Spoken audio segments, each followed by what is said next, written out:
નલખંભા ગામે ખનીજ માફિયાઓએ ખનીજ ચોરી માટે જમીનથી 100 ફૂટ નીચે બનાવેલ સુરંગનો તંત્રએ પર્દાફાશ કર્યો। સુરેન્દ્રનગર જિલ્લાના થાન વિસ્તારમાં ખનીજ માફિયાઓનું એક નવું કૃત્ય પ્રકાશમાં આવ્યું છે।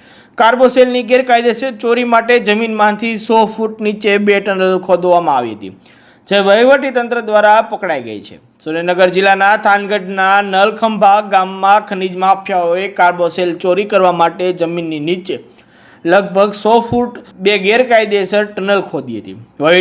વહીવટી તંત્રને મળેલી ગુપ્ત માહિતીના આધારે પ્રાંત અધિકારી પોતે ઘટના સ્થળે પહોંચ્યા અને આ સુરંગનો પર્દાફાશ કર્યો હતો।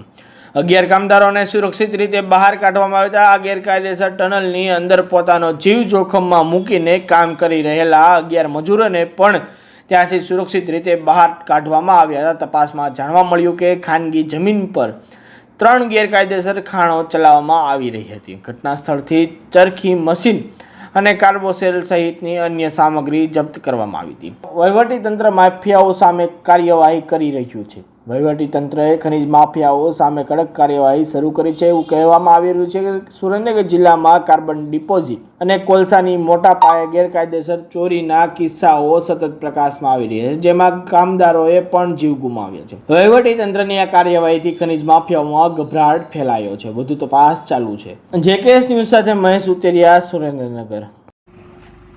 આજ રોજ અમારી નાયબ કલેક્ટર પ્રાંત ચોટીલાની ટીમ અને મામલાદાર થાનગઢની સંયુક્ત ટીમ દ્વારા થાનગઢ તાલુકાના નળખંભા ગામે આવેલ ખાનગી સર્વે નંબર 132ની અંદર કે જેના ખાનગી માલિક છે રઘુભાઈ જીવણભાઈ કોળી પટેલ, તેઓને ત્યાં આકસ્મિક તપાસણી કરતાં કુલ 3 કૂવા મળી આવેલ છે અને લાઈવ કૂવાની અંદર જે મજૂરો કામ કરતા હતા એ અંદર હતા અને એ તમામે તમામ 12 મજૂરોને રેસ્ક્યુ કરી અને બહાર કાઢવામાં આવેલ છે સહી સલામત રીતે।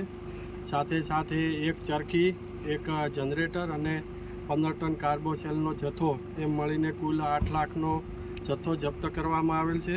તેમજ બાજુમાં આવેલ સરકારી પડતર જમીનની અંદર 2 મોટી સુરંગ મળી આવેલી છે અને આ સુરંગની અંદર પણ મોટા પ્રમાણમાં કાર્બોસેલનું ગેરકાયદેસર ખનન થતું હોવાનું ધ્યાને આવેલ છે।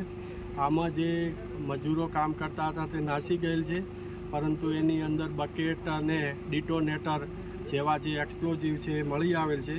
એ પણ જથ્થો જપ્ત કરી અને આગળની કાયદેસરની કાર્યવાહી હાથ ધરેલ છે।